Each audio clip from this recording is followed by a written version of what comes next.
महाशिवरात्रि व्रत में जरूर पढ़े ये कथा। महाशिवरात्रि व्रत में शिवरात्रि व्रत की कथा का पाठ करना बहुत ही शुभ फलदायी बताया गया है। शिव पुराण में बताया गया है कि जाने अनजाने में भी जो मनुष्य और जीव महाशिवरात्रि का व्रत कर लेता है वह शिव कृपा का भागी बन जाता है और उससे यमराज के दूत भी दूर रहते हैं। इसलिए महाशिवरात्रि व्रत में शिव भक्तों को महाशिवरात्रि की इस कथा का पाठ जरूर करना चाहिए। महाशिवरात्रि व्रत कथा। पूर्व काल में चित्रभानु नामक एक शिकारी था।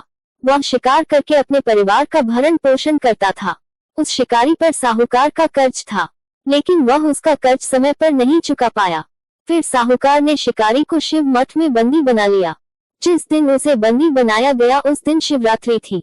चतुर्दशी के दिन उसने शिवरात्रि व्रत की कथा सुनी और शाम होते ही साहूकार ने उसे अपने पास बुलाया और ऋण चुकाने के बारे में कहा। उसके बाद वह फिर शिकार की खोज में निकला। बंदी गृह में रहे के कारण वह बहुत भूखा था। शिकार की तलाश में वह बहुत दूर निकल आया। अंधेरा होने पर उसने जंगल में ही रात बिताने का फैसला किया और एक पेड़ पर चढ़ गया। उस पेड़ के नीचे शिवलिंग था जो बेलपत्र के पत्तों से ढका हुआ था। शिकारी को उसके बारे में जानकारी नहीं थी। पेड़ पर चढ़ते समय उसने जो टहनियां तोड़ी वह शिवलिंग पर गिरती रहीं। इस तरह से भूखे प्यासे रहकर शिकारी का शिवरात्रि का व्रत हो गया और शिवलिंग पर बेलपत्र भी चढ़ गए। रात के समय एक हिरनी पानी पीने तालाब पर आई। शिकारी जैसे ही उसका शिकार करने जा रहा था भी हिरनी बोली, मैं गर्भवती हूँ, शीघ्र ही प्रसव करूंगी। तुम एक साथ 2 जीवों की हत्या करोगे। मैं बच्चे को जन्म देकर तुरंत तुम्हारे सामने आ जाऊंगी, तब मुझे मार लेना। शिकारी ने हिरनी को जाने दिया। इस दौरान अनजाने में कुछ बेलपत्र शिवलिंग पर गिर गए। इस तरह उसने अनजाने में प्रथम प्रहर की पूजा भी संपन्न कर ली। कुछ देर बाद एक हिरनी उधर से निकली। जैसे ही शिकारी उसे मारने के लिए धनुष बाण चढ़ाया तो हिरनी ने विनम्रता पूर्वक निवेदन किया, हर शिकारी में थोड़ी देर पहले ही ऋतु से निवृत्त हुई हूँ। कामातुर विरहिणी हूँ, अपने प्रिय की तलाश में हूँ। अपनी पति से मिलकर मैं तुम्हारे पास आ जाऊंगी।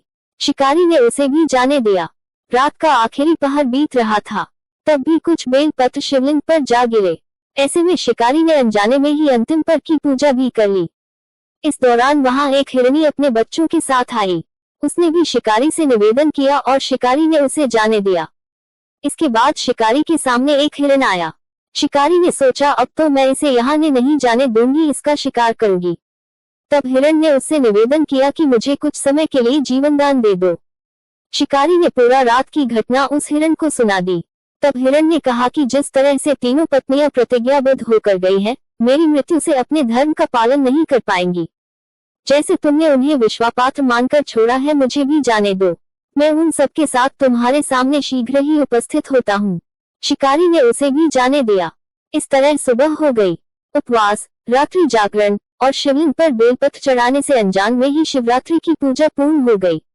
लेकिन अनजाने में हुई पूजा का परिणाम उसे तत्काल मिला। थोड़ी देर बाद हिरन और उसका परिवार शिकारी के सामने आ गया। उन सभी को देखकर शिकारी को बहुत गिलानी हुई और उसने पूरे परिवार को जीवन दान दे दिया। अनजाने में शिवरात्रि व्रत का पालन करने पर भी शिकारी को मोक्ष की प्राप्ति हुई। जब मृत्यु काल में यमदूत जीव को ले जाने आए तो शिवगुणों ने उन्हें वापस भेज दिया और उसे शिवलोक ले गए। शिवजी की कृपा से चित्रभानु अपने पिछले जन्म को याद रख पाए। शिवरात्रि के महत्व को जानकर उसका अगले जन्म में भी पालन कर पाए।